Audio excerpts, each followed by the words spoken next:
Hello. I can hear. I can. Hopefully, yeah. Tell us. Moshi. Very audible. So,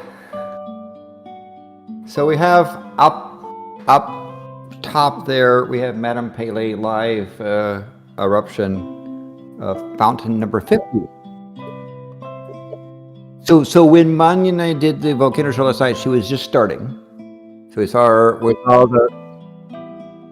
Uh-oh. The Athens says, I can hear... Oh, no, Pegajace says, I can hear Landon and nobody else so far. So someone says you can only hear me and no one else so far. So people are working on that. Apparently, we found that the goblin has very useful powers for being putting on a professional show. But the goblin Okay. is currently Am I audible now? moved. So, No audio edit. Can you hear me? they can hear you. And Madame Pele and Grover. Oh, you can hear Dapper now. So,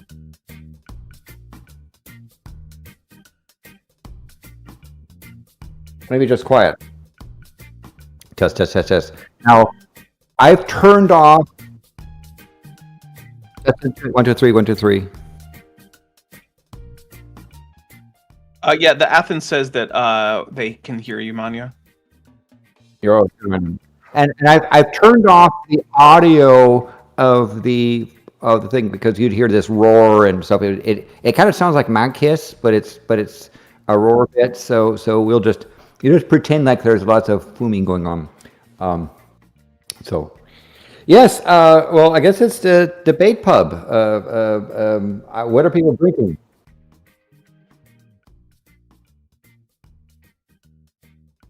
Water. Yeah. And money? Yeah, it's... If I were drinking alcohol this whole day, I would be dead. It's my 4th stream right now.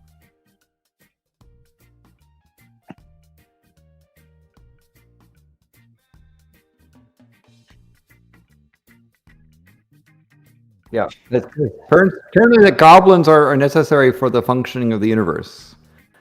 Who would have thunk?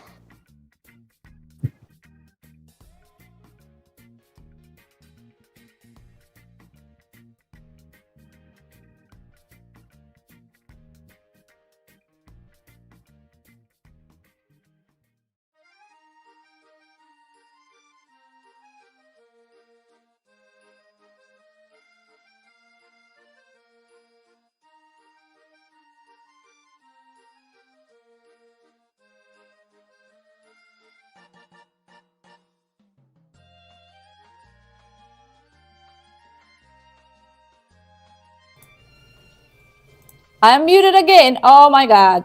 Okay, that should be better now. Is it better? What's going on?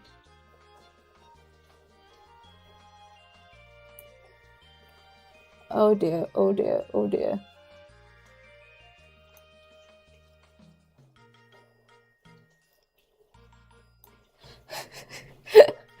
Oh no.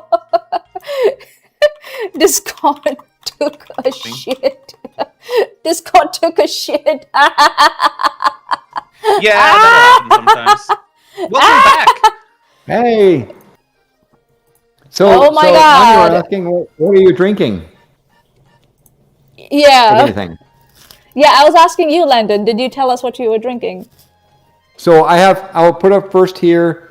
The videos I guess went away, so I'll just describe it. I have an Italian Amaro is one possibility. Oh, there it is again. We got the camera back. So there's a picture of stuff. The second thing is I have a Prairie Reserve barrel aged brandy that I could do from our local distillery. And the third possibility is actually a Kyoto Distillery dry Japanese gin.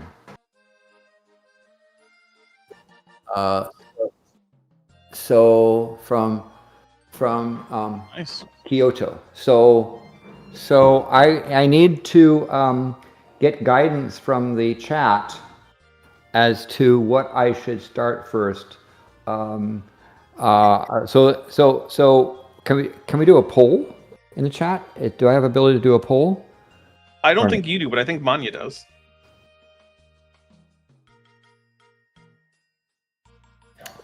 So the question is, what should Landon drink next? And let's give them 4 possibilities if you have that. Landon drink next. Okay, and Italian Amaro. Italian Amaro, Amaro, Italian Amaro. Second would be a barrel-aged brandy, apple brandy. Third is a Kyoto dry gin.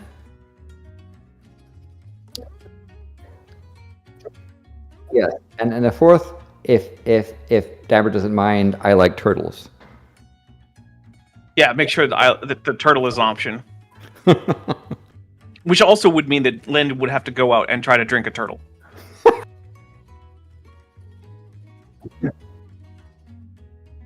KYOTO. Not too late now. Or is it? Shinobi Kyoto dry gin.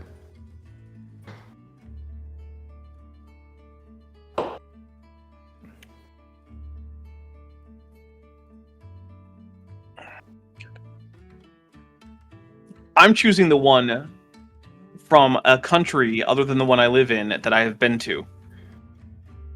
Yes. Which is to say the Japanese Kyoto dry gin. Because I have been there, whereas I have not been to Italy. But yeah, there you go. And this particular one is the brandy is, by the way, is from British Columbia. So. Oh.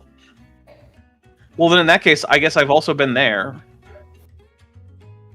Have you been to British Columbia? I have been to British Columbia. Oh, it's a nice place. It's one of the 2 provinces I've been to. I've been to Quebec and British Columbia. Oh.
Yeah, understand it.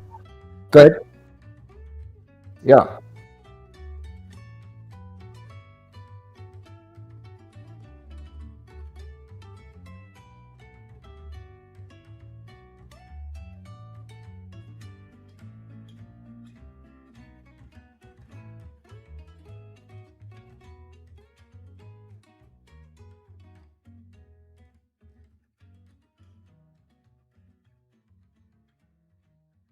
Uh-oh, I think Vanya, you're muted again. I'm seeing mute signals here. This is going smoothly. It's all smoothly. Ah! Okay, I'll start again. I'll start again. Why am I getting muted? Sorry. Don't eat the I microphone. believe, by the way, that dry gin is first. So I will have this Kinobi. You'll see up here. Assuming this is the crafted traditional thing. And I must say that I've had whiskeys from Japan, but this is my first time of having a gin. Okay, from we are Japan. back. Similar. I think so. Similar. I think so. My microphone needs to stay on in the OBS, so for them to hear me for some reason. I guess my OBS has captured my microphone instead of the Discord that we are in. So that's fine. So chat was 50% saying dry gin. I'm going to try the dry gin next and see. Nice. All right, so I'll start again. Sorry, guys. Just bear with me. My bad. All right, so FCC accused of hiding Chairman Carr's messages with Doge and Musk. An advocacy group trying to investigate Doge's influence on the Federal Communications Commission accused the FCC of failing to comply with the public records request and of concealing Chairman Brendan Carr's use of the Signal messaging service. Quote, the evidence clearly demonstrates that the FCC has acted in bad faith by withholding documents responsible to plaintiffs' FOIA, that is the Freedom of Information Act request, unquote. Journalist Nina Burley and advocacy group Frequency Forward said in a filing yesterday in the U.S. District Court for the District of Columbia, quote, the FCC acted in bad faith when it redefined the search criteria without notice to plaintiffs, or this quote. Further, the FCC acted in bad faith by concealing the fact that the Chairman Carr has a Signal account on a phone he uses to conduct government business, unquote. Burley and Frequency Forward sued FCC last year, alleging that it violated the Freedom of Information Act by wrongfully withholding agency records. In August of 2025, a federal judge ordered the FCC to produce the documents and criticized it for a, quote, vague and uninformative, unquote, response to the lawsuit. The plaintiffs filed the initial FOIA request in February of 2025 for an investigation into how the Doge's activity at the FCC may have created conflicts of interest related to Elon Musk's SpaceX and Starlink, which are seeking various FCC licenses and authorizations. Quote, the evidence strongly suggests that Musk bought his way into the White House and to obtain his position as the de facto head of Doge, and that he had used his government authority and access to information to earn huge profits for himself and his companies, unquote, plaintiffs said yesterday. Quote, plaintiffs' FOIA request seeks documents that shed light on the relationship between the FCC, Musk as regulator, and Musk and his companies as regulated entities, unquote. Burley and Frequency Forward asked the court to deny an FCC motion for the summary judgment. Order the agency to produce all responsive documents within a week and allow the plaintiffs to file discovery requests. Their filing accused the FCC of having wasted a year of the court's time and frustrated plaintiffs' effort to timely review the critical records, unquote. The FCC court has sought to delay the production of responsive documents and obfuscate the existence of responsive records, unquote, and quote, made it clear that it will not undertake a good faith effort to produce responsive documents, unquote. The filing said, quote, accordingly, discovery is required and will speed the document production process by helping the plaintiffs identify responsive documents, unquote. I'll just read this one paragraph from here and then we can go on and comment on this. Carr's phone. The filing said there is evidence that Carr has Signal messaging set up on a phone that he uses for FCC business. Carr's phone number was previously disclosed in an FOIA request that returned up a November 2024 email from a Fox News producer who was confirming an interview. Entering that, quote, number into the Signal app shows that he has an active Signal account under the username Brendan Carr, unquote, the filing said. So, what's going on here? So, this is both unsurprising and also something that, if it had happened not that long ago, would have resulted in criminal charges and a whole big scandal, and now it's basically just another Tuesday.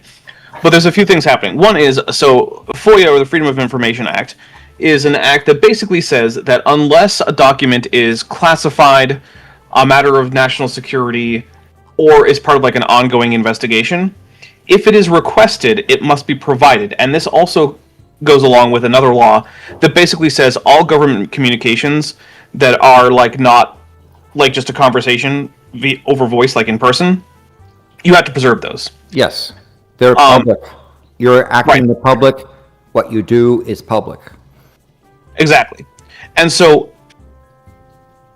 there's two things here. One is the refusal to respond to the FOIA request is itself illegal. Yeah. But also, so is using Signal for written communication in the federal government. Because, well, actually, okay.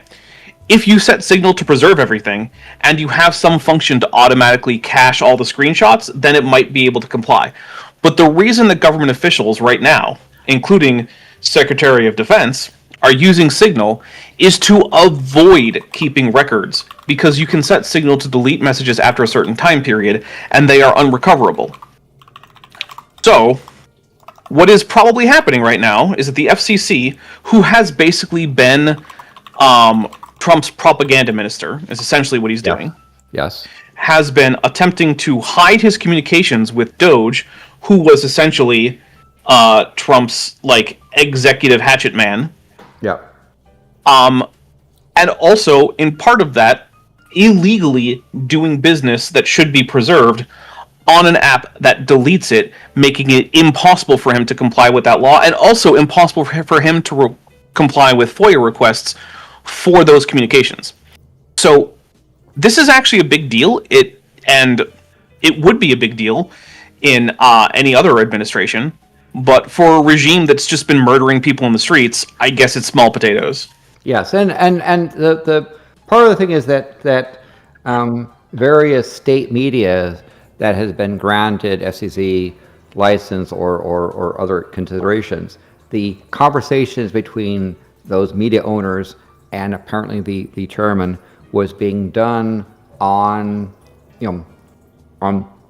Signal to be able to in an attempt to try to avoid public scrutiny. So they're discussing how to do things, and then the chairman comes out and directs his sycophants to approve various media stuff. So this is how the fat cats are continuing to concentrate the lines of communication, because they want you to see a particular viewpoint and not something else.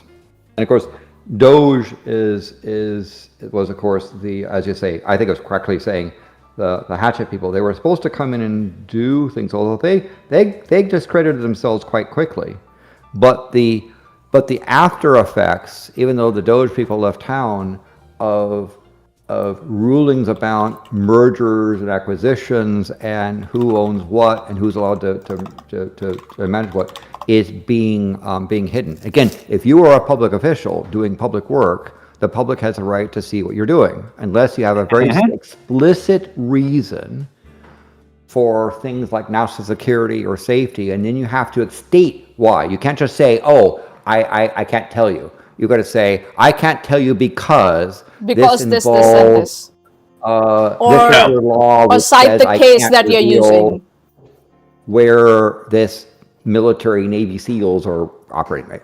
That's Yeah. You have to be very explicit. And furthermore, what they did was they put in a request, and what SEC started looking at to say, okay, we'll look at this request for these kind of records, and they say, you know what, we're finding things, so let's redefine what the request actually means so that we can deliver something you don't want. Yeah. Yeah, it's also about using, what do you say? Using vague terms in trying to escape accountability or trying to escape detail, right?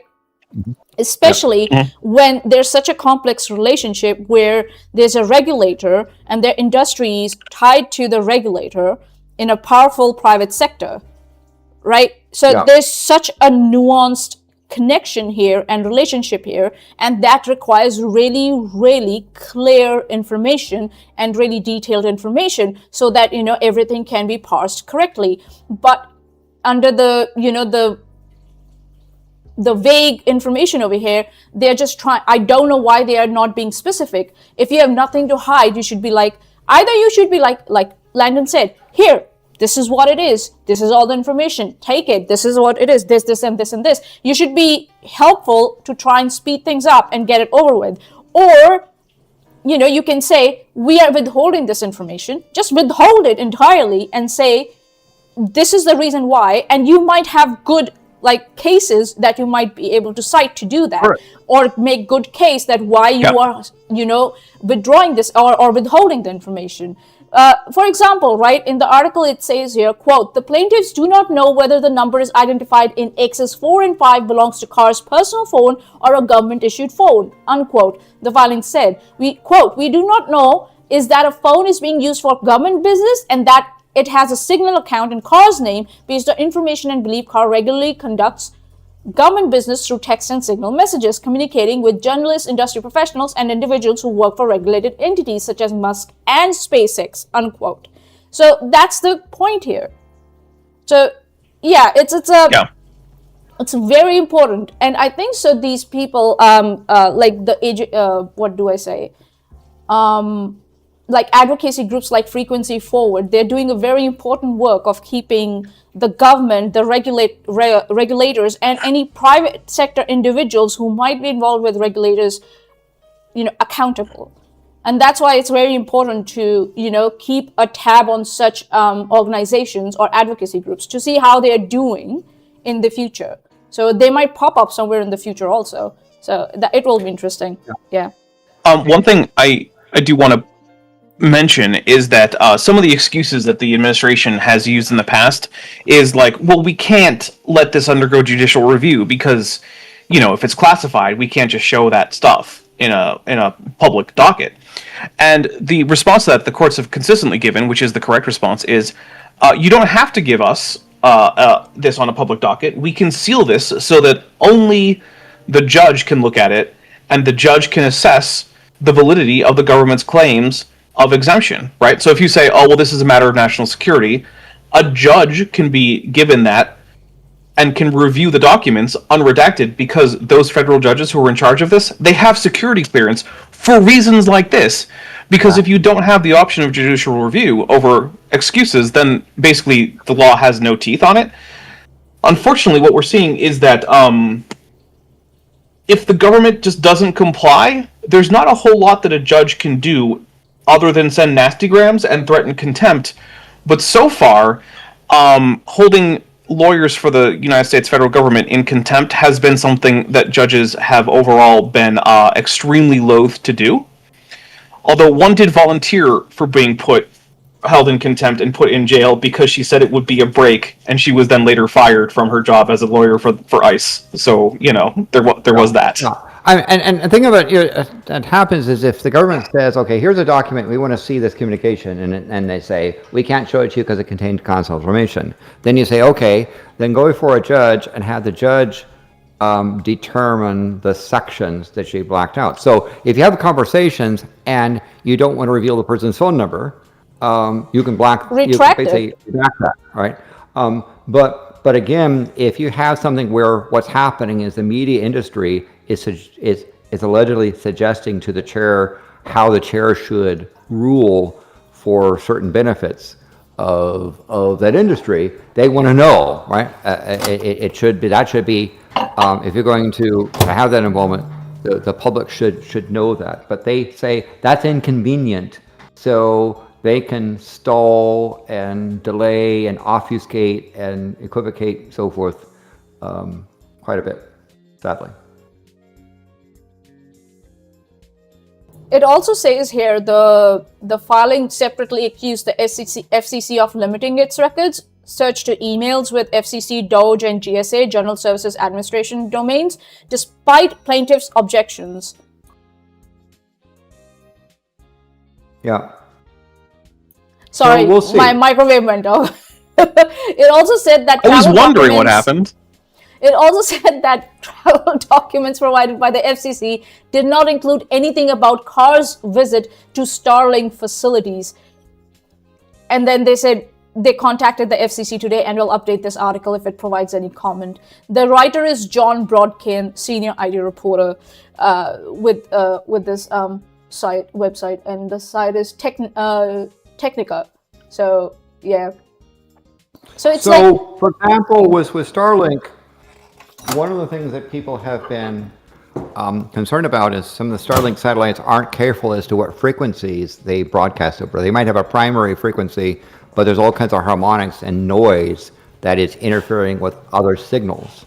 And so they ask FCC, they complain to FCC, and then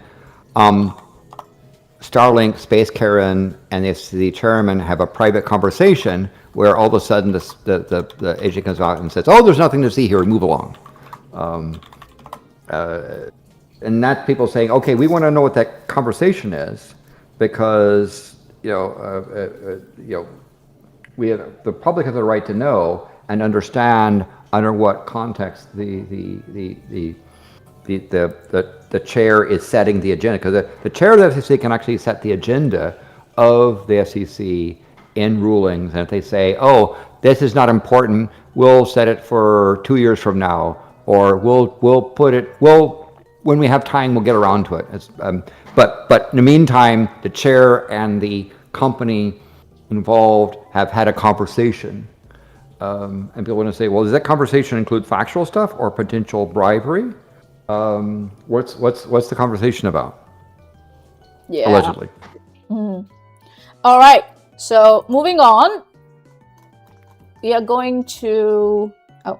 I'm going to go to the brandy, which is the next liquid thing, since I don't have any liquid turtle. So there's the barrel brandy from BC.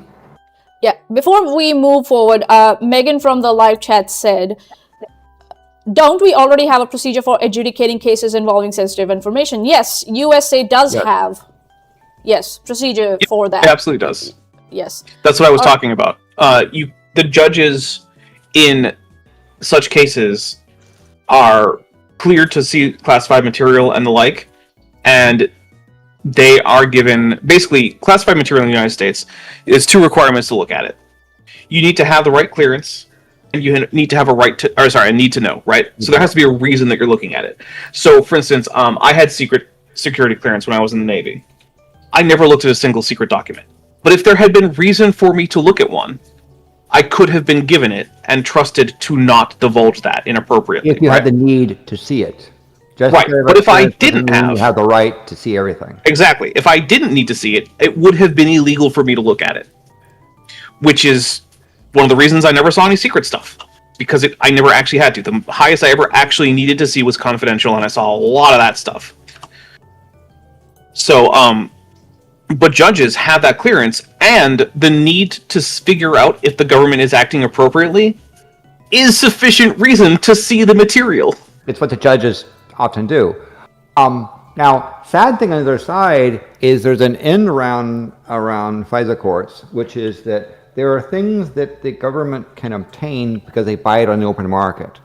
So data brokers, mined by Facebook and Google and so forth, are collecting information about people that the government can buy, that if the government were to go and try to get it directly, they'd have to get a search warrant and have probable cause and go for a judge, but they can instead just buy it off of the open market. And in fact, sometimes what's been alleged is that the data brokers will go and alert government and say, "Hey, we've got some interesting stuff, you should buy it." But they say that communication is private because the data broker doesn't want to reveal that they're essentially an end around the FISA process. The number of FISA cases have gone way down because the government can oftentimes just buy it off the open market, which is a sad thing. There is a bill that has bipartisan support called the Fourth Amendment is Not for Sale Act, and it's been stalled by a couple of chairmen who, interestingly enough, have financial interests in a certain company that IPO'd recently, allegedly. Oh, you don't say. Just that's coincidence. That's just coincidence. And so they obviously have been choosing to not bring that forward, so even though it's got potentially even veto-proof majority in both houses, because members of Congress say, yeah, you shouldn't buy your way around the Fourth Amendment. But that's inconvenient, so... All right. Okay. Pesky Constitution. Yeah. Moving on. So we start with Cambodia crackdown on scams costing Americans billions. It created now new crisis. Yes. So This is from Phnom Penh, Cambodia. All over the Southeast Asian city, are vestiges of the multi-billion-dollar online scam industry, which thrived here for more than half a decade until a recent government crackdown. There are luxurious high-rise towers overlooking the Mekong River, where entire floors are now deserted following police raids that cleared out the illicit operations hidden there. Disintegrating cardboard boxes and bits of styrofoam litter the entrance of a Prince supermarket, of a branch of Prince Supermarket, after its parent company, the massive Cambodian conglomerate Prince Holding Group, was slapped with US sanctions for allegedly running industrial-scale scam compounds. But the crackdown has created, thank you very much. But the crackdown has created a secondary crisis. Thousands of stranded foreign workers transported to Cambodia by the online scam operators and forced to work as hostage employees are now roaming the streets of Phnom Penh after being freed when the scam operations closed. NGOs, including Amnesty International, say many of the workers are victims of human trafficking. They are now at the center of a silent humanitarian crisis in Cambodia, 8 workers says, left with few options and abandoned amid the highly publicized government crackdown. Quote, the government has only addressed half of this problem, unquote, said Mark Taylor, a consultant on human trafficking issues who previously led a USAID-backed program in Cambodia. Quote, but it is totally ignoring what fueled that problem, unquote. He added, namely the tens and thousands of vulnerable migrants that were lured into the scam industry and now are at risk of being re-trafficked.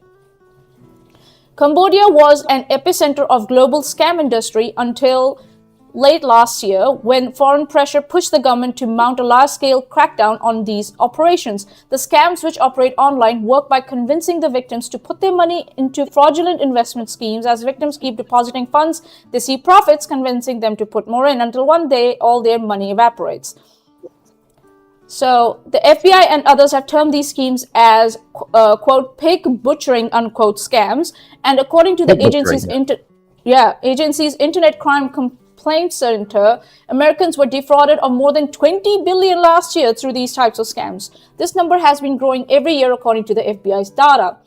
Why it's so hard to take down Cambodia's online scam industry? Behind these online operations was a system of coercion. More than 24 migrants from Indonesia, Uganda, Ghana, and Sierra Leone, NPR interviewed, recounted similar stories. They were offered jobs with decent wages, free accommodation and food, only to find themselves held against their will and forced to meet strict quotas as scam workers.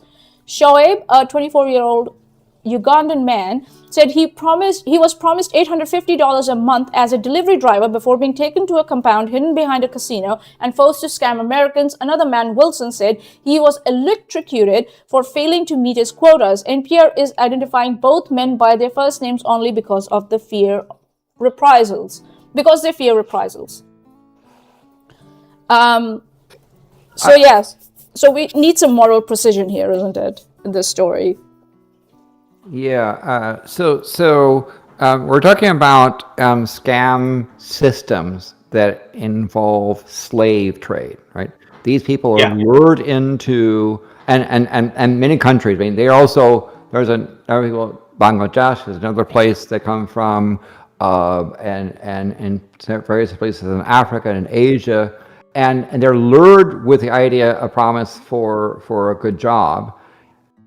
Find that they turn over their passport and documents to get a work permit. Those passports and documents disappear, and now they are essentially slaves, and they are forced to work and to produce, to scam, and to do things. Unless they meet their quota, they are punished.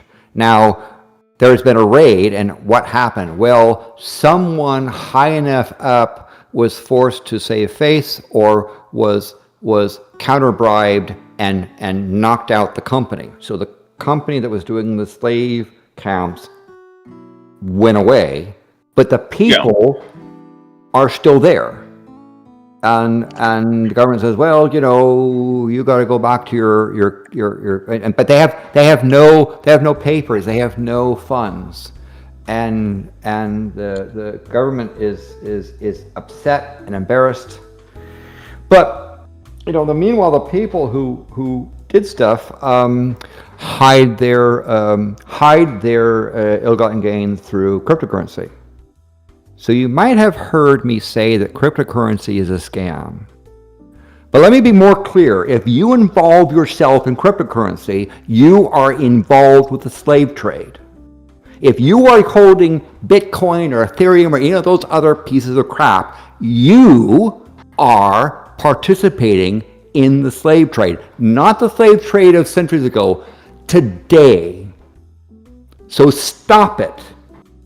Yeah, Please. when people think about slave trade, they come with idea of like maybe people are being forced to mine, like in mine diamonds or something similar, like in mines of Africa or something like that. There are different types of slave trade here. And also, over here in this situation, these people, they didn't come to Cambodia to scam people. They came here to work. They were lured in with with jobs. And I'm just wondering how much is the Cambodian government or the immigration is going to take responsibility of that, right? These companies are helping these people get visa. What sort of checks are these immigration authorities doing with the companies, checking in with them and finding out like if there's an actual job ready for these people when they land here, right? And when they land, all their papers take away, all their currency, they become essentially disconnected from their family. I know a person that their family lives in the Goa state, and they had a cousin who went abroad with a lucrative contract to do some programming, and they lost track of the person. The person showed up at a Red Crescent camp, that's like the Red Cross, as essentially a as migrant, because they were put into slave conditions, managed to escape, walk across the border, and go to a refugee camp, but that was the lucky ones, right? There are people who are disappeared. Again, when you go to another country with your passport is your way of identification. Please do not hand that over to anyone else. If they say, oh, they need to make sure that it's the real thing, go to a local notary or a justice of peace and get a copy testified. They can view the copy, they can view your original, and they can testify the copy. Do not ever hand over your original to anyone, even your immigration advisor, even if they are licensed. Do not do that. You do not need to do that. Because usually, if immigration, they have to verify you in person, they will ask you to come to the immigration office with your passport. So they can sit down and interview you, and in front of you have a look at your passport and match whatever details they want to. Or they will ask for a testified copy or a notary copy for it. So please do not ever hand over your passport anywhere, because that's the best document you have. Yeah. And use a picture. You can get a photocopy made of it, but don't hand over that thing. Exactly. Now, that person from the Goa state was a college graduate who had graduated from college in electrical engineering, was going to do a programming job, and wound up in that state. What did they do? According to the family, this is again third hand, they were orchestrating money mules. So somebody gets scammed out of a do it like a advanced fraud ski scam, and they go to the bank and get some cash, and someone comes to their house and picks up the cash. Yeah. This person was arranging for the mule to say, hey, go to such and such and pick up the cash, and go to this cryptocurrency cash machine and deposit it so they can launder the money. And that person often was a scam victim themselves. So somebody who's been scammed, who no longer has funds, they say, hey, if you do this, we'll give you some money if you go and move money around. And sometimes... Again, if you are using cryptocurrency, you are part of the scam community. you are part of this human trafficking. Please stop. Also, these people, these mules, quote unquote, they also might not know that they are part of a scam. They might just be told, oh, you're a delivery driver. Yeah. And we will give you this much money to do this. It's a high price delivery. It's something really important. So we are looking for people who can do the job properly, right? So even these mules might not know that they are part of this scam. So, and it has happened. And Athens from the live chat said there was a Steam game that was a crypto scam and stole 32K from someone who had raised it for their cancer. That is correct. Yeah. I know that story. They found the person in the end. They did find the person in the end. That was great. But when they were actually able to talk to the scammer, and that scammer said, I don't care. I got the money. And these people don't care. And coming back to the point that I really want to focus on, that really, really worries me because I'm an immigrant, is that this looks like a surface level way of brushing things under the carpet. Yes, it is. I think the immigration is involved here. I'm not accusing immigration yet, but there are some cracks where immigration has let this go. How come these people were able to come in your country and you didn't check whether they had jobs to go to? The actual jobs they were coming for. Yeah. So it is possible that some of them may have come in on either tourism visas, or they may be from countries that have a no visa agreement with Thailand. So for instance, like if I just show up in Canada, I don't need to say that I have a job or that I'm moving. I can just show up, and then if I overstay what I think is a 180-day limit, unless I get caught, I'm just in Canada. And if I'm being hidden away, like if I went to Canada and then someone kidnapped me and put me in a call center that I couldn't leave, what do you do? Canada would never know. They would never know. Yeah. Now, sometimes these places, the officials who might be the police are paid to overlook things. Also the case, yeah. I am definitely not saying that there is no government fault here. I'm just saying it is possible to do this while not alerting immigration. Yeah. Yeah. And also, because I read this thing, right? Shoaib, a 24-year-old Ugandan man, said he was promised $850 a month as a delivery driver, right? So what's the process for Ugandans to come into Cambodia for jobs? And please understand, even highly educated people are there. You think Uganda? No, Uganda is actually is a really beautiful place. Very intelligent people, very industrious. It's not some old blah blah blah. This happens to very educated people that get caught up in this system and are locked into slave trade. Yeah. That's what you call it. It's a sad thing. The being careful about your passports and so forth and documents. The other thing as well is to have copies of that, have backup copies, and have people know where you are. Not just going there because you could be a situation where you don't give them your documents, but you're asleep. They come in your room and steal your stuff, and then they come and arrest you. So one of the ways is that they'll steal your stuff and then say, hey, you don't have papers, and you get arrested, and instead of going to jail, you go to camp to work off your fine. Oh. And in the case of this person from Goa, they were arrested and worked off their fine, but they never were told how much they owed. And they ended up escaping, walking across the border to a Red Crescent camp and got help that way. But they were lucky. So that's the thing. It's you raided a place, you displaced people from there. What are you doing for those displaced people? Something has to be done. That's the article that Emmanuel was saying. That's a part of the problem, is that there's more to than just shutting down the camp, right? It's the people involved. The government needs to reach out, and some of those people as well, if they're trying to get a better situation, might be even becoming supervised and feel that they're in trouble and flee. But again, the authorities need to take responsibility of stuff. Another place that has happened a lot, is you mentioned Cambodia, but Burma. I'm sorry, I know they call it there, but I won't give that military junta the courtesy of their name.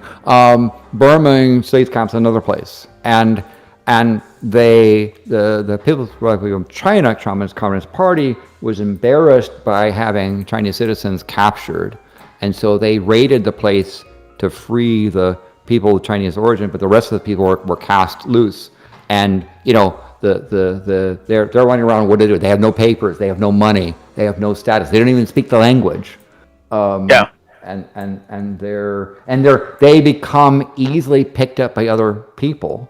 Other scammers and other exploiters. Yeah. Yep. Once you're in a place with no money and no documentation of like who you are sorry, but you're just kind of fucked. Yes. So if you do get a job overseas, make sure that people know where and what, and check it out. But yeah, and again, slavery is not something that happened centuries ago.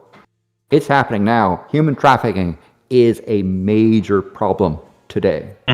Sadly.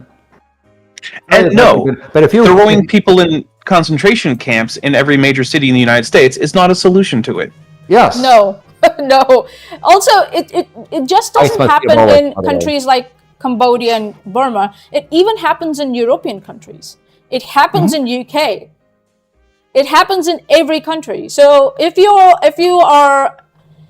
suspect a business of exploiting its employees, please speak up.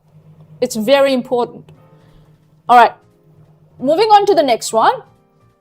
Here we have. By the way, good job, Manya, on picking things. These are articles of stuff that's not hyped in the news, but it's really important. So good job so far. I just went and picked up the latest links from our server, and I was just like, okay, I'll take that. Take the compliment, Manya. Okay, thank you. I appreciate it. I don't know how to take a compliment. Or I can tell. Oh, yes. Oh, here's an interesting thing, yes. Okay, all right, the next one. China warns Australia.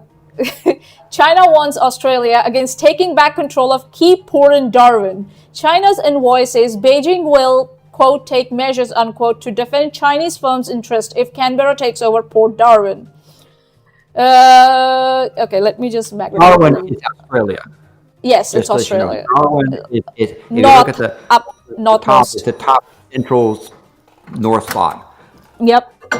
And wait, I thought there were only two cities in Australia, and it was Perth and Sydney, and those are the only cities in Australia. Well, you're telling me there's a third city? Melbourne people say, hey, but Melbourne is there because you got the pigeon cookers of Melbourne. Oh, I guess I did forget about Melbourne. And okay, Canberra, so there's three cities. Adelaide. No, Canberra is and Adelaide are made up. And of course, Broken Hill. No, really? Also made up because I haven't even heard Adelaide that one. Is made up. Okay, whatever. And Britain's made up, and Kansas made up. Yeah. Next thing I know, Manya's gonna be like, I lived in Adelaide for 3 years. Screw you, Dapper. but I tell you, if Red Eye hears about this, he will complain to Auntie Susan, and you'll get kicked off the internet because you made a joke that could be considered offensive to Australians. And we have an Australian here who could be offended, so be careful. Well, it's not Manya. Baka. I mean, unless you change your citizenship status, as far as I know, you're not Australian. Yeah. I'm international. That's what I am. She lives I'll give you the hint. She lives near a really amazing wine growing region. Yeah, me too, depending on your definition of close. Close. That's the thing. So Darwin is Australian, and China says, hey, Australia, don't take control of your port, or we'll get mad. Oh, well, by the basically, way, don't kick our company that is obviously, to a large extent, controlled by the Chinese Communist Party out of your port. Hang on a minute. Before we move on, how high is Madame Pale's fountain?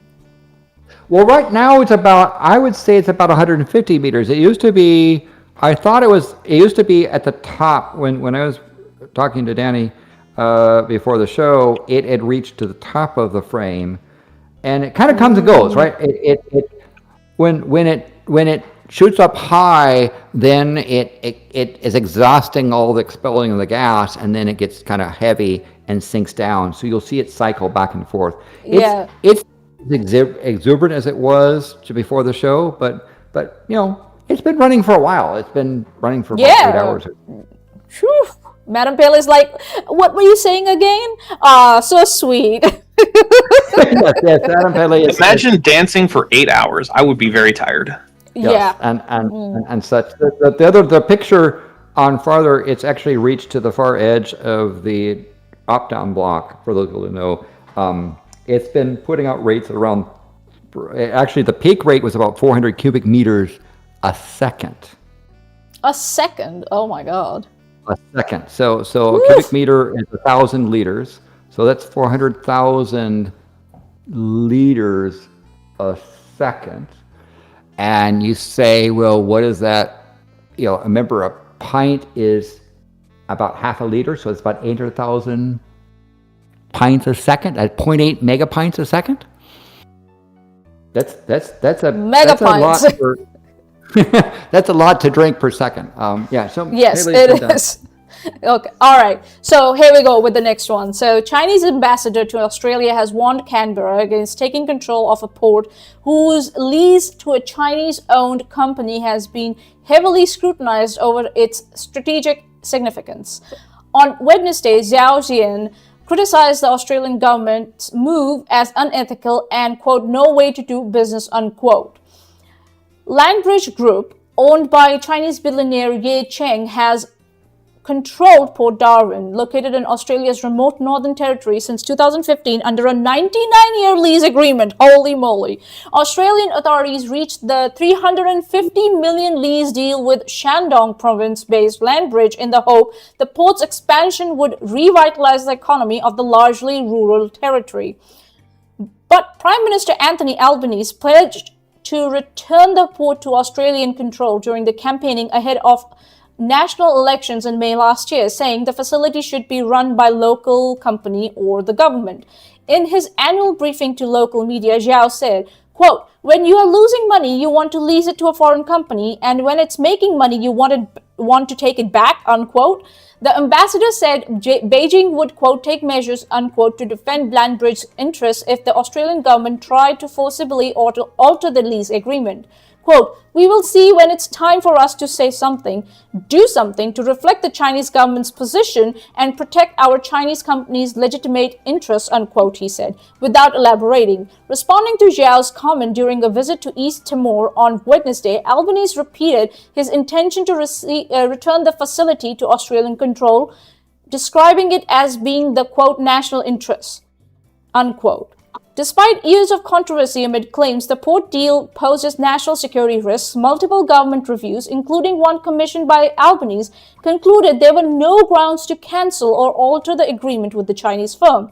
China is Australia's top trading partner, with two-way trade in 2024-25 totaling $218 billion through relations between Beijing and Canberra have been tested in recent years by disputes over issues such as national security and human rights. Now, since then, Australia took back control of Australia's port.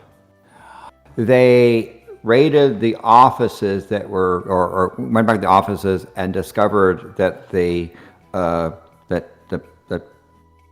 port authorities, Guangdong province firm, had installed lots of various listening devices and radio scanners and signal stuff.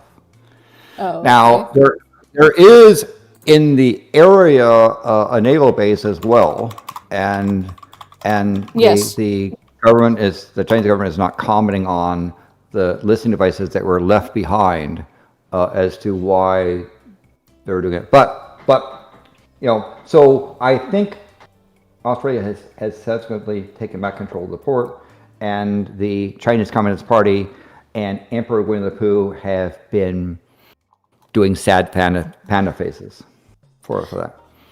Yeah, I think Oh, sorry. I agree with the security issue there because you know how I know? My brother, when he was in Indian Navy, they did a lot of joint exercises in Darwin with Australia. Yes. Yep. So if there are military joint exercises happening in that territory, how much access to that information does this company have? And how much is it being funneled to the Chinese government? That becomes an issue. Yep. And it was I think one of the big 5 years ago that happened when my brother was doing that. So, yeah. Yeah. Go on, Rapper. I think one of the big takeaways here is, hey, signing 99-year leases with foreign entities is fucking stupid. Stop it. Why would you do that? It should be, it can be a 25 to 30-year lease if you want consistency. I get it. Companies and corporations, they want consistency. And you can review it. Or maybe there should be a clause in there. You can have a 99-year lease agreement, but you can have a review. Or every decade or every 15, 20, 25, 30 years, depending on, you know, if some access is being denied, or set up the standards, set up the criterion, the axioms that you want to, that if these KPIs are not met, or this information is not met, or the access to it is not met, we are going to review the lease. It's as simple as that. But I don't know why these politicians, when they reach at these levels, they stop listening to experts who are experts in trade and economics and international economics. I don't know why they stop doing that. And I get China's point also that, yes, you signed the deal. I get it. But China also has to realize that instead of assuring Australia that there's nothing going on there, they're coming back and being very aggressive about it for some reason. Yeah. So what's going on there? Why are you so aggressive in your reaction? Why aren't you assuring the Australian people that there's nothing of concern going on there and you're open to scrutiny? Why aren't you doing that? Just say, come in. But like Landon said, there are listening devices or other surveillance devices being installed, and who is accessing that information? I think so. What countries like Australia have to start wondering if they're going to have trade deals, especially where you lease out ports and part of your sovereign land to other countries, you need to have controls and measures in place for your security. If you choose to trust, verify that trust is well placed. Exactly. Or just don't trust foreign governments. They obviously don't have your best interest in mind. They have their own best interest in mind, which is, to be fair, what they're Depends. for. Yeah. Depends, I think. It depends. And this is a sad thing of what's called the so-called Silk Road, where the Chinese Communist Party has gone into places in Africa and said, hey, we'll build this infrastructure, but we own it, and we can get to use it. And the result is it's part of the imperialism of the Chinese Communist Party, which is ironic given what they claim they are, but that's a different story. Yeah, that's a totally different story, I guess. Yeah. So I get it that Australia is concerned about protecting its sovereignty and its territory, and China or this company is worried about that they have signed a very expensive lease. Work together. You gotta work together, especially when there's surveillance involved and when there is assurances that are involved. The bigger the deal, the more assurances you need to provide to each other to make sure that the deal works. So yeah, China, come on, step up your game. You just can't be so. What do you say? Offhand about it, my dear sir. Cavalier. Yeah. Cavalier. Yes, that's. I like that word. That's better, much better to explain it. Yeah. Thank you. I know many good words. Nice. Alrighty, going on to the next. Oh, we have heard about this, haven't we? The whole world heard about this. Melanie tells Trump to, quote, focus on your own popularity, unquote, as row escalates. Oh yeah, yeah. This with was the my Italian favorite. Prime This is Minister. my Yeah. favorite of today. So this is Please. written by Joshua Cheatham. That's a nice name. So here we go. This is on BBC. It says Italy's Giorgia Meloni has again hit back at US President Donald Trump on social media after he questioned her political popularity over repeated his claim that she asked, quote, over and over, unquote, for a photo together. Trump said on Saturday that the prime minister was, quote, doing poorly in Italy with a level of popularity, unquote. He also accused her of not supporting US efforts to prevent Iran, quote, from obtaining or developing a nuclear weapon, unquote. In a statement on Instagram, Meloni said that Trump's, quote, constant unprovoked attacks, unquote, were senseless. As for my popularity, Meloni has said, being your friend has certainly not helped it, nor does it depend on my relationship with you. My popularity is none of your concern. I suggest you focus on yours, she added. Earlier on Saturday, Trump also said Meloni had caused, quote, a great logistical inconvenience, unquote, by barring the US from using Italian air facilities for American military operations in Iran. But the Italian leader said the use of Italian bases, quote, is governed by agreements that we have always respected and that cannot be violated as long as I am prime minister, unquote. That's how it's done. That's how it's done. You don't get to vary from your agreements just because you want to. Yeah. Because the biggest child on the planet wants to, right? Yeah, Going so this guy, as I was saying that, hey, the Italian prime minister, she kept bugging me to get a photo with me, and she really likes me, blah blah blah. And it turned out, if you look at the G7 summit with the photos, you find that the leaders go off into one side and leave Orange Man sometimes sleeping where he's sitting, and he stands up and like, where did everyone go? No one's around him. And as the Finnish minister said, was invited there, the man needs a diaper change. And I think Yeah, it's widely reported that Donald Trump routinely shits his pants. Woo! Right, and that's been true since The Apprentice, right? Where it's been reported by the crew that occasionally his daughter would come and take him by the arm and say, "Hey, we need to go," and they would go and change his diaper, and then he would come back on set. And it was known by the crew that when Donald Trump was on set, the set would smell like human excrement. But even so, in leadership, you lead the summit and the meetings. Zelensky walked in the room, and everyone crowded around him to talk to him and so forth. And Trump was like, "Hey, how come no one's paying attention to me? Because people don't like you, because your word means crap, literally, and it doesn't matter what you agree to, you'll change your mind, because one of the things that Agent Orange does is essentially, he says whatever he says now is true, and you can get an agreement with him, and then he will go and change his mind, and tough, right? So no one really wants to be around him. No one respects him outside in international things. He hasn't made America great. He's been an embarrassment, and you see that in the world stage.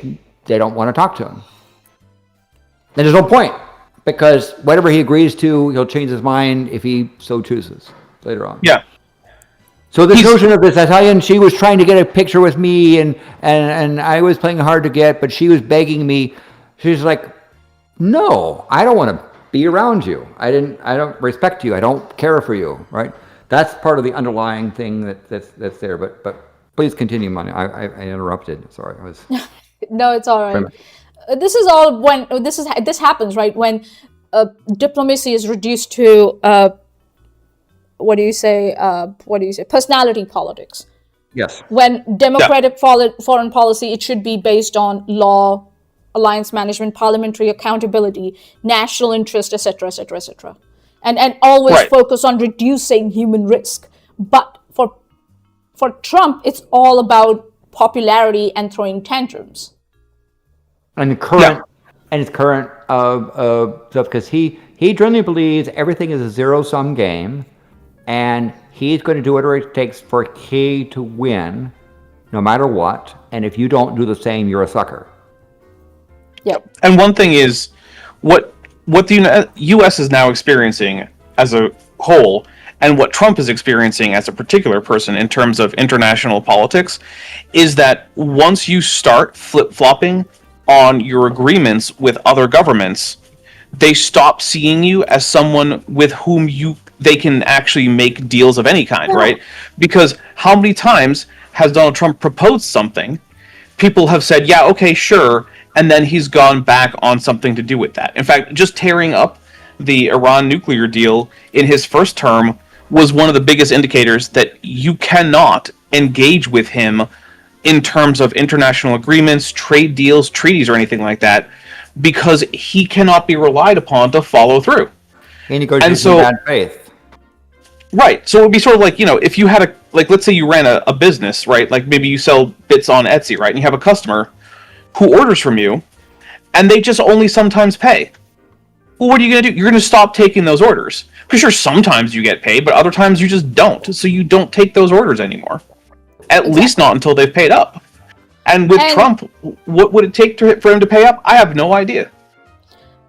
Also, Melanie said something really interesting here, right? She said, quote, "I don't know why the U.S. president behaves this way towards his allies," unquote, she said, adding it was not the first time it had happened. Yeah, it would be very... It's isolating America at the international state, or international stage. Why are you behaving so rudely towards your allies? Well, because you would have a really hard time to prove that Trump is not a Putin agent. Now, I don't believe he is. I think he's too stupid to be a Putin agent.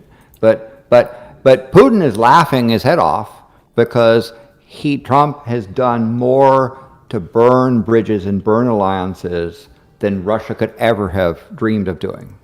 And so the Gentlemen of Putin organization, called the GOP, surrounds Trump because they gain indirect power from him, and they feed him his paranoia, but let him go and do things. Furthermore, those people that suffer from the political libertarianism want to disengage the U.S. from all foreign, so-called entanglements, like NATO. They want, so they give Agent Orange things about, the Polish minister said this, and the Italian minister said this, and so forth. And he gets mad and goes on to Truth Social and sends in all caps hatey things. And then his MAGA cult of personality amplify that. And pretty soon, the allies are going like, WTF.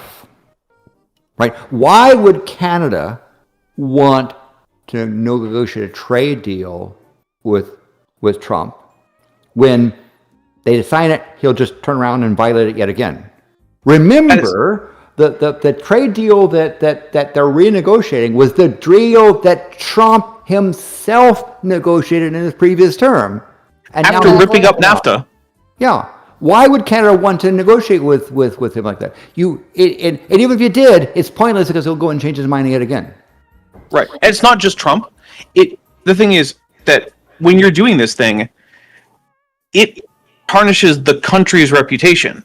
If the president after Trump is a completely trustworthy, honest negotiator, it won't matter much, because every other government now knows that when a regime change happens in the United States, everything is up in the air, right? All it took was a different president coming to power, and suddenly NAFTA was gone.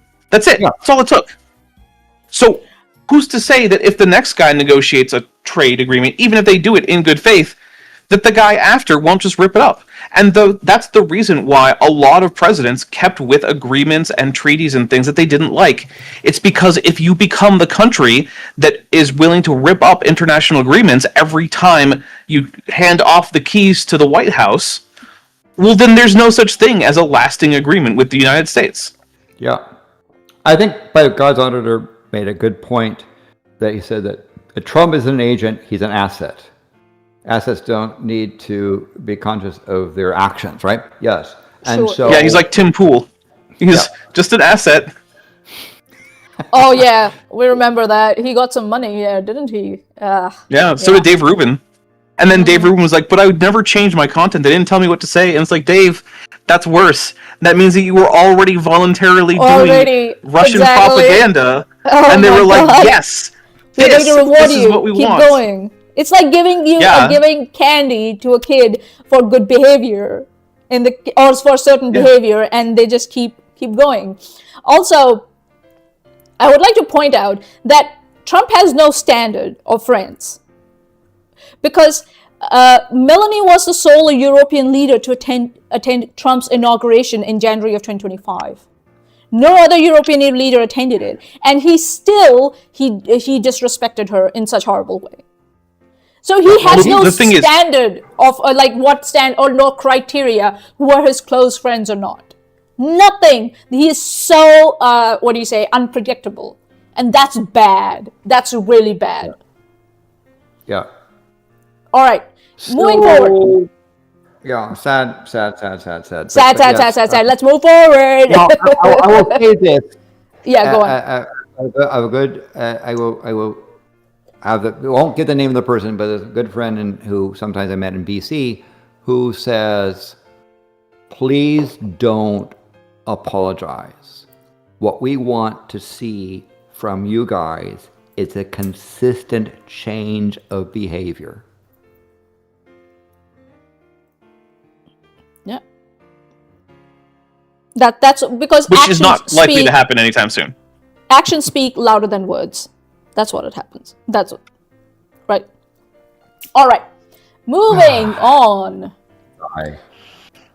I don't know if we have covered this one or not, but I'll still read it. Chile's Atacama Desert is one of the darkest places on Earth, but now the light is intruding. Yes. It's one of the world treasures. This remote desert in South America is one of the best places in the world for astronomy, but the slow encroachment of artificial light threatens that. It is a sign of just how inescapable light pollution now is. It's 2 in Chile's Atacama Desert, and I wake up in the dark inside my room. It's the kind of black where you don't know if your eyes are open or shut. I reach for my phone, hoping for some light to orient myself, but then I remember where I am. There's no phone service. Instead, I edge out towards my room's back door, which leads directly out onto the desert floor. My feet step from smooth tiles to the crunch of dry rock and sand. Outside, the landscape is silent, but the stars above are incandescent. The sky is nothing short of complete. Here in this wilderness, keeping the lights off has spectacular rewards. Quote, there are very few places on Earth with these conditions, unquote, says Itziar de Gregorio Monsalvo, a senior astrophysicist with the European Southern Observatory in Chile. Astronomers like her flock to this remote part of the Atacama Desert precisely for the view I am enjoying. But every year, artificial light from nearby cities, industrial complexes, and mining operations are clouding the sky. Researchers are fighting to preserve the view, but unless something changes, one of the last places on Earth untainted by human light pollution may soon become too bright for new discoveries. What's at stake is our understanding of the universe itself.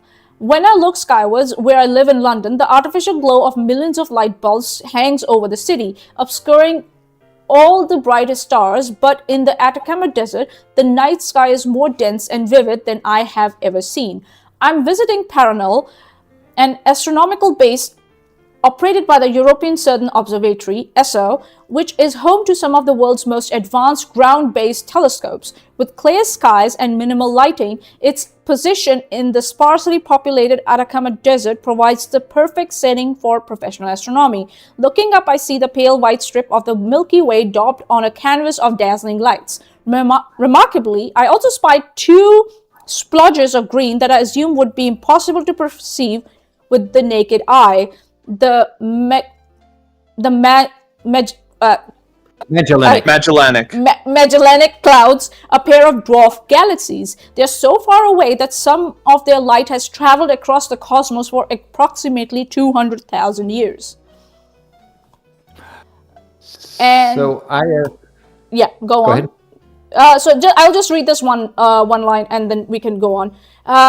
The battle against encroaching artificial light in the Atacama is a microcosm of a global problem. As electric bulbs have proliferated, around 80% of the Earth's population now lives under light-polluted skies. A recent study of star visibility found, on average globally, the sky brightened due to light pollution by almost 10% a year between 2011 and 2022. If a person could see 250 stars at the start of the period, the researchers found they would only spot 100 by the end. Psychologists have suggested that disappearing stars could worsen mental well-being by removing a long-term human connection to the natural world, and ecologists have shown that when artificial light tricks animals and plants into believing it is daytime, it can affect their behavior and physiology, disrupting ecosystems. For this reason, some researchers argue that excess light should now be classified as a hard pollutant alongside chemical pollution of air or water. Who's So gonna go? I Landon? believe I'm the only one in the group that has actually done multiple observations from the Atacama Desert. Yes. It Yes. it is a glory. The skies are just glorious, right?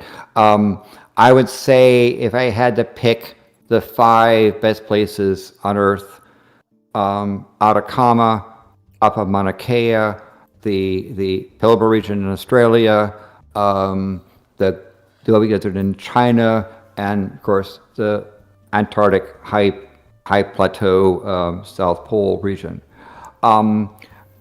We'd oftentimes go to Atacama because of high altitude. Besides it's dark, you have thin atmosphere, so when you're looking in the infrared where water vapor could be a problem, you're at thin air and it's dry. And dry air, yeah. I mean, there are places in Atacama that haven't had rain in 400 years. It is dry. But at night is just glorious. Now, what happened was the American government of Chile recognized the value of that place, and so places like European Space Agency, the Keck Foundation, and so forth, building telescopes, would put a lot of money into the indigenous regional people. Right? There's a lot of payment for establishing services. The problem was that there was a change in government in Chile, and people involved in mining operations said, "Hey, can we get near here and near?" And they keep encroaching closer. And the mining operation would just put up lights all over the place. Don't even put light sheets up. And I don't blame them. It's part of safety. You need visibility. I get that. I get it. I get that. But there has to be But you don't need to send the boundary. light up. You can send the light down. Things like that could minimize. But even so, they're supposed to be like the Western Australia, the Pilbara region, which is near somebody. If you go to the outback and you go farther back than the outback, you're in this region of purity, and the skies are just extraordinary. And Western Australia has taken about a third of its space and said there's going to be no development here. The indigenous native people there will be hired to take care of the place. Yeah. And we won't industrialize it. When I people was like Reinhardt say, yeah, but I want to go and mine and strip mine stuff and put all the lights in there, and they're saying, no. So there's been pushback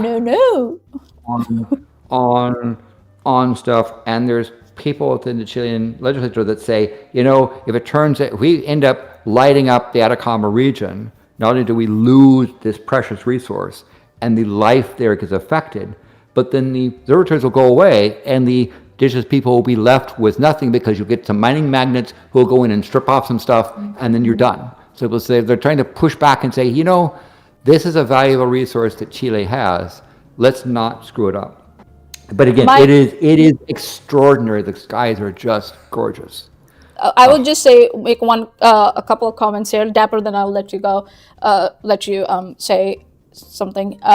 When I was applying for jobs for Australia, a lot of organizations in where I was applying for, they were all local, indigenous organizations that were looking for occupational health and safety people, and that was that was wonderful experience to sit and see, and they were willing to pay a good amount of money to have a occupational health and safety person work with them. So it was wonderful. I chose a different way, I get it, but I also didn't go in mining yet. So yeah, I really appreciated someday. I appreciated when local organizations, they look towards the interests of the indigenous people. Plus, I also think that yes, there are other countries that are investing in setting up these observatories and also investing in local indigenous communities.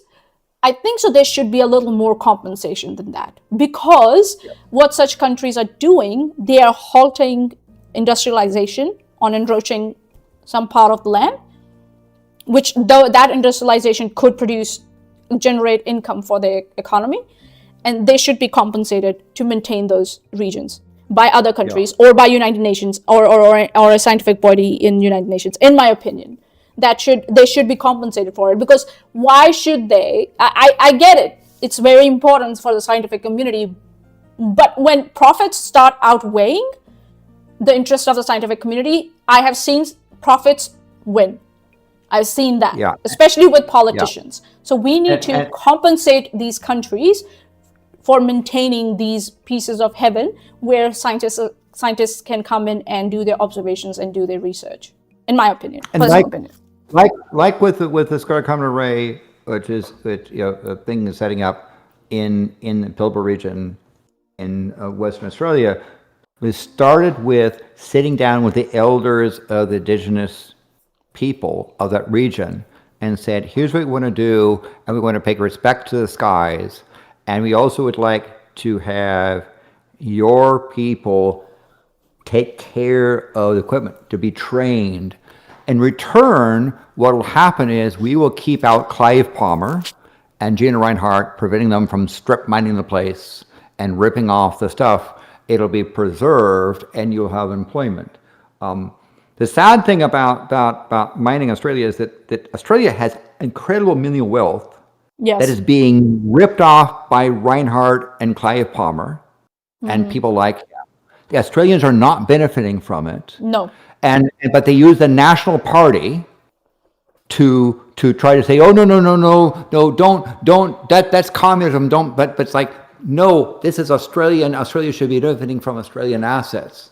And when their governments try to go and say, hey, maybe this should be nationalized, bad things happen to the government. And the sad thing is that Australia is heading towards a tragedy. There is a CUNT known as Pauline Hanson. She is a BITCH of the worst order, and she could become prime minister. She is evil.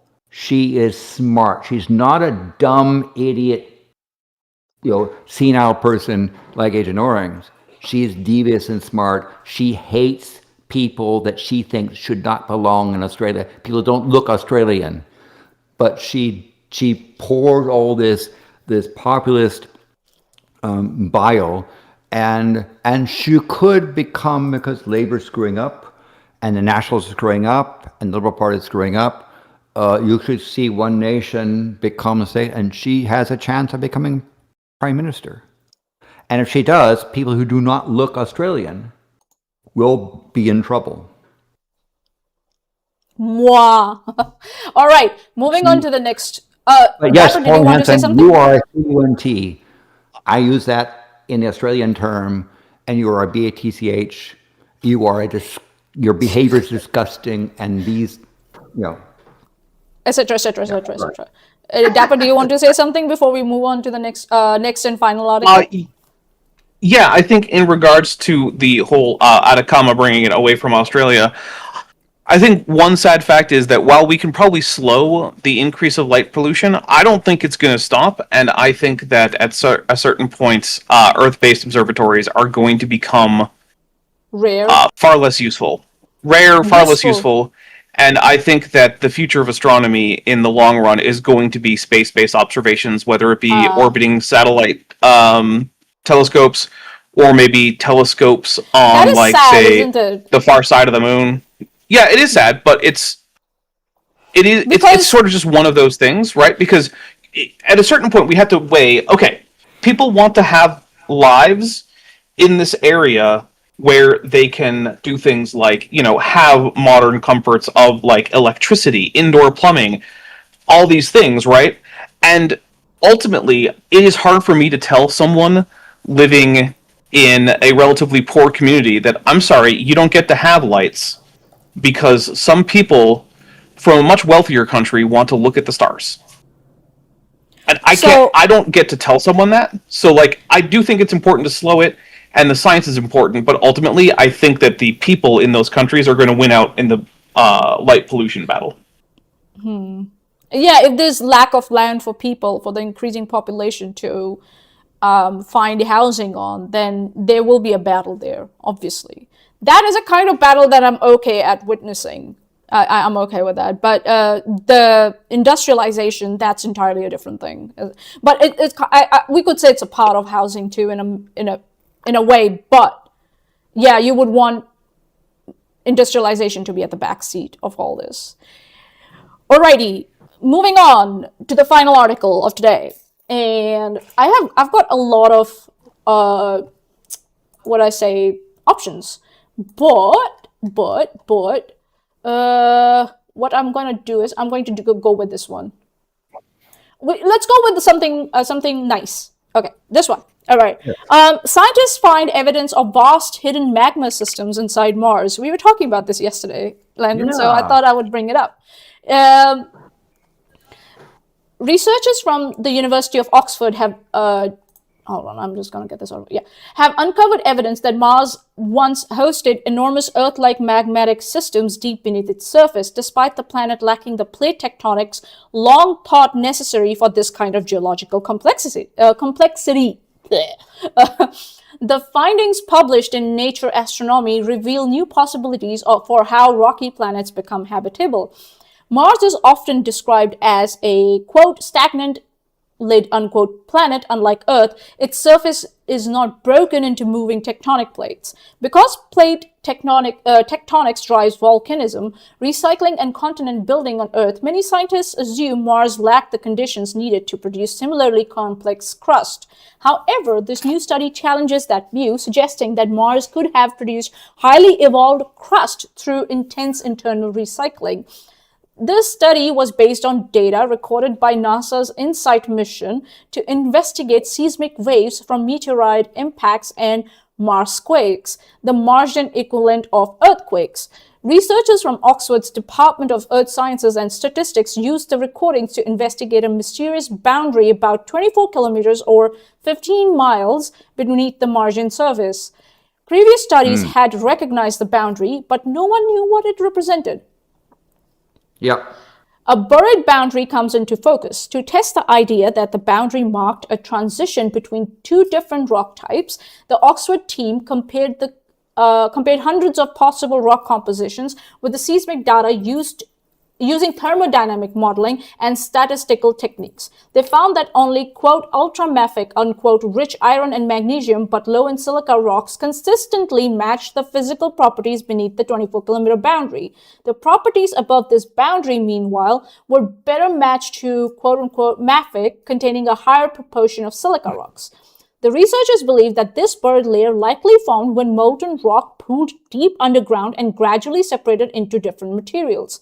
This would leave behind a thick residue of dense crystals at the base of the crust, while lighter, more evolved melts rose upward. On Earth, similar processes occur beneath volcanic arcs that are linked to formation of continents. Lead author Dr. Tobermory Mackay Champion, Department of Earth Sciences, University of Oxford, at the time of the study, now University of Bristol, said, "We have traditionally assumed that volcanism on Mars was relatively simple compared to that on Earth. But this discovery suggests Mars could sustain large, long-lived systems where molten rock evolved and reprocessed itself throughout the entire crust. It raises exciting possibilities for how common such systems might be on rocky planets beyond our solar system." Whew! That was a read. So yeah, Well done. Mars. Go ahead. Please go ahead. No, I just said well done. That was it. Oh, okay. I mean, the thing is, I don't have a whole lot to add other than what was in the article because, like, I mean, I don't know. so Mars is an interesting sort of an odd duck in our solar system in terms of the inner planets being the rocky stuff. Mars is the light anemic rocky planet, right? Even though Mars, the size of Mars is about 53% the radius, the diameter of the Earth, right? And so volume is about 15%. The mass is only about 1/10 the Earth. It's really light. The density of Mars overall is quite low compared with Earth. If our model of how the solar system forms is reasonably correct, one of the reasons why Mars is so anemic is that Jupiter, the big heavyweight outside the sun, ripped off material that otherwise could have formed a nice, bigger planet of Mars. So Mars was small. It did have tectonics at one point, but the amount of reactivity inside was small, and its continents kind of locked up and stopped continental drift fairly early on. And people assume, well, then therefore Mars is geologically dead. People say, well, it might not have continents moving around anymore for a long time, but there still is magma. And you look at something like Olympus Mons, the largest volcano we know of in the universe, and that's partly because if the plates lock up and you got a hotspot like what's happening in Kilauea, Hawaii, which by the way, you're seeing the end of the eruption there. It's getting to be right now. It's getting to be a little small, but notice there's a hot spot there in Kilauea, and in Mars, because the planets no longer move, that hot spot just keeps pumping and builds a big mega volcano.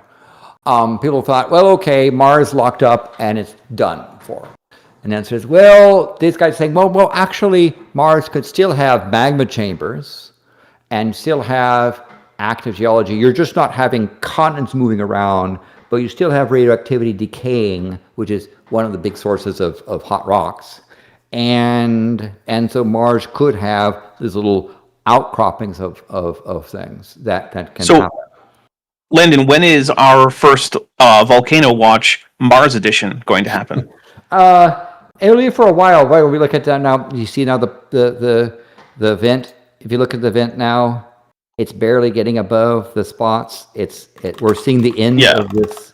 But this is an Earth volcano. Yes, when's our first Mars Volcano Watch? Yeah, it might be for a while. For things. Now the interesting thing about Mars is because it has so much frozen ice below the surface.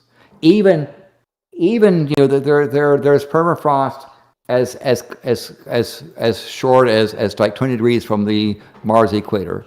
When you get an eruption, it melts a tremendous amount of that subterranean ice, and you get huge water flows. So the evidence, a lot of the evidence of water in Mars, at least the topography, is because you'll get either an asteroid smacking in and creating a hot spot, or you'll get one of those magma chambers that bubbles up, heats the ground, and you get tremendous water flows. You get sort of huge flood deposits that move around.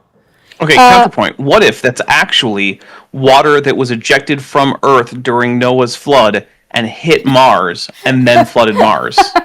Well, I think Roger would say, what if Mars actually stubbed its finger and you're getting a little bleeding there? That's the evidence. Oh no, Roger thinks that the great red spot of Jupiter is actually Jupiter's vagina, which gave birth to Venus, which is also Jesus, by the way, which then smashed into Earth with a glancing blow, but they collided with Mars head on, which is why Mars has no atmosphere anymore, and then it went on to settle into its current orbit. That's what Roger thinks. Okay. I'm not kidding about that. I'm not kidding. That is literally what... He looked at a big picture of the Great Red Spot and decided that he could identify, like, vulva anatomy parts on the Great Red Spot of Mars. And I am just thinking, like, I do not see it, man. Please, No. by the way, go to Tapper's channel because he just put out another Roger special. He's a special person. It is amazing. Oh, look at that! It's Oh, look who's here! Oh, look it's who's here in the barely- live chat. It's It's- barely showing up. Oh, look It's at a it! goblin. It's a goblin. Jesus fucking Christ, she says. What's up, nerds? Sorry. Yes, you just Our missed. itinerant goblin showed up. It just stopped. Well, okay, it's kind of going foof there, but It's sputtering, yeah.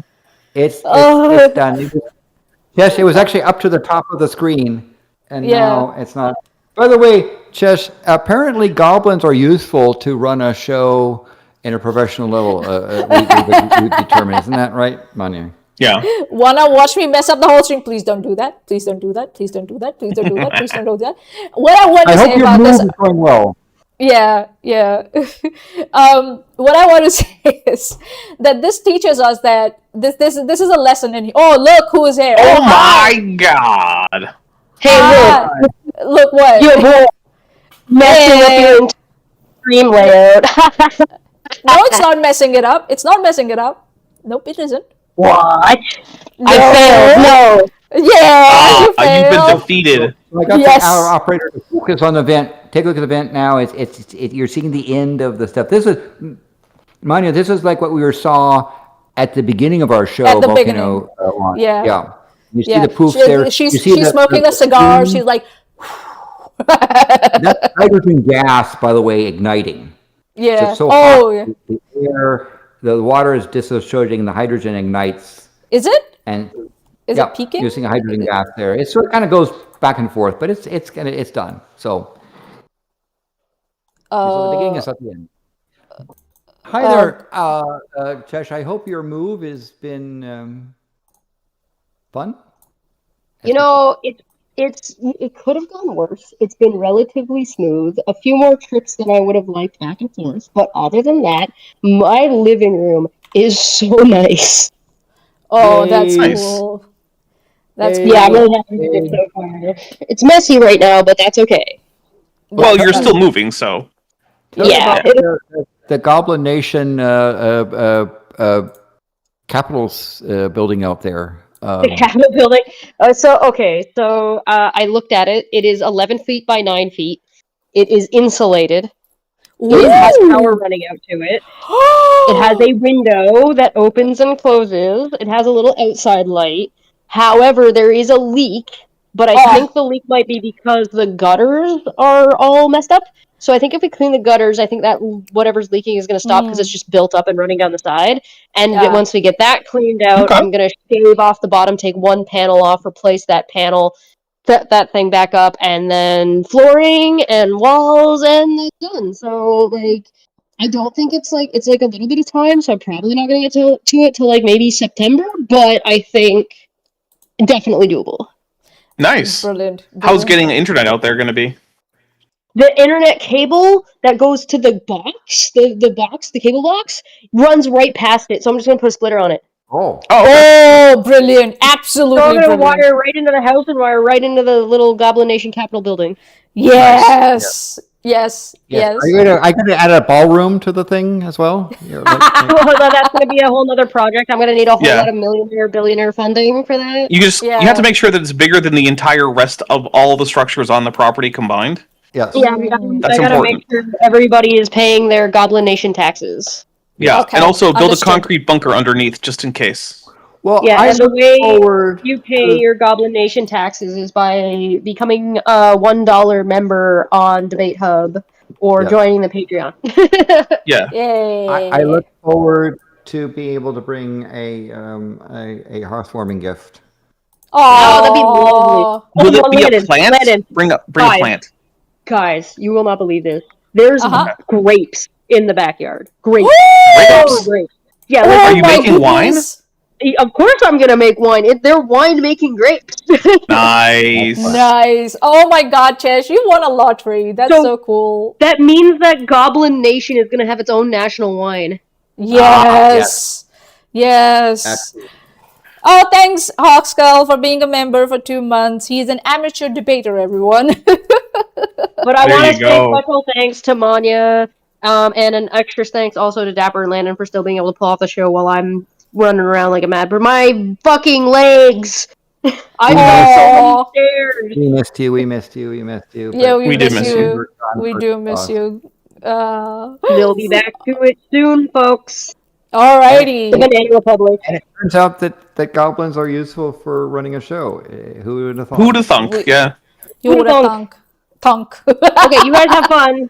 All right. I'm gonna Thank go. you, Chesh. Bye. Love you. Bye, Chesh. Good luck. Thanks, guys. See you soon. See you soon. Dem legs. Well, it's What really happens? calmed down. All right, so I think so. This is a good point to stop today, and we will stop here. And thank you everyone for coming. And I really, really appreciate everyone for hanging out with us. And any last words? I will start with Dapper. Dapper, any last words? And if you want to put up anything for promotion, if anything's happening on your channel and your channels in the coming week. I started streaming today more than 11 hours ago. This is my 4th stream of the day. I have nothing to say. I'm done.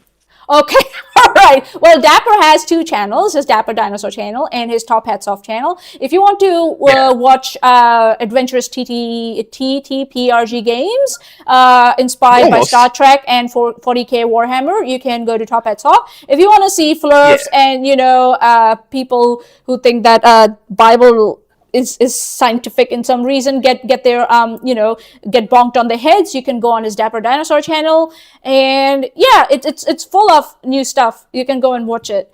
And Landon, what would you like to say? Well, we have a volcano show coming up. I believe, didn't we set that for potentially the July 24th? So we've just had, so we'll see what happens with Madame Pele in the next month. Danny, our producer, has recovered from a computer oopsie, and we expect to have the 22 segments of the discussion of the winners of the Outskip Zuko contest out by the end of the month. So that's moving forward. And of course, there is there's going to be a debate pub. Oh, look at that little thing has happened. There's a little debate pub thing would be next month, and we have and we'll also have a rum and coke. But please also check out Dapper's channel. He does things. In fact, I assume we're showing up for another one of those Warhammer 40k thingies. Nice. Yeah, Landon is playing the rogue trader Lachlan Teague, who is down on her luck and is looking to make an extra buck. But oh no, the ship has made an unscheduled warp translation, and now the Geller field is failing. And if you know what Warhammer 40k is, that's bad. And if you don't know what Warhammer 40k is, it's still bad. You just don't understand it. Yes. And I am playing Somnus, and I just go to Lachlan and go like, "What's up, girl?" Yeah. Manya is a potentially untrustworthy and very chaotic sanctioned psyker. But we kind of have a respect for each other. That's the thing. We have mutual respect. Yes, we have mutual professional respect for each other. We also we throw barbs at each other like any other colleagues do when they're having a laugh. I have rarely seen Maddie as enthusiastic as she is when she's playing Sister Honoria, the Sister of Battle. Oh yes, trying to dismember or disembowel or just chop people in half. She just goes for it. She's like, "Who wants to die?" Like, I have a chainsword. Must use. Yes. Other people who are on the adventure Dapper, one of them is just like, why are we taking the long way? Let's take a shortcut. It's and then we have another person who's like, this is ours. How did you get it? Yeah, that was Andrew with his Eldari Ranger finding that someone had some soul stones. Yeah, and, not a good idea. Who's the guy who's always like, let's take the shortcut, man? Why are we always taking the long cut? Who's that? Who's that? Was that Zerolon, our Space Marine Scout? Zerolon, yes, our Space Marine Scout. Yeah, and then we have I forgot the name. Sorry. I think that's it, isn't it? No, You got no, you. no, no. Who am I forgetting? I'm forgetting Metageeky. Yes, Metageeky. Playing our Yes. Skitarius, yeah. Yes. Okay, you know what? Before we start discussing that whole episode again over here, I will say goodbye to everyone. Thank you for coming, and I really, really appreciate Goodbye, it. everyone. Have a good day. Enjoy Madame Pele, and cheers. Bye. I'm just Bye. gonna end the Thank you, stream Madame just Pele. like that, and that's what I'm gonna do. Cheers, everyone. Thank you for coming. Bye. Bye.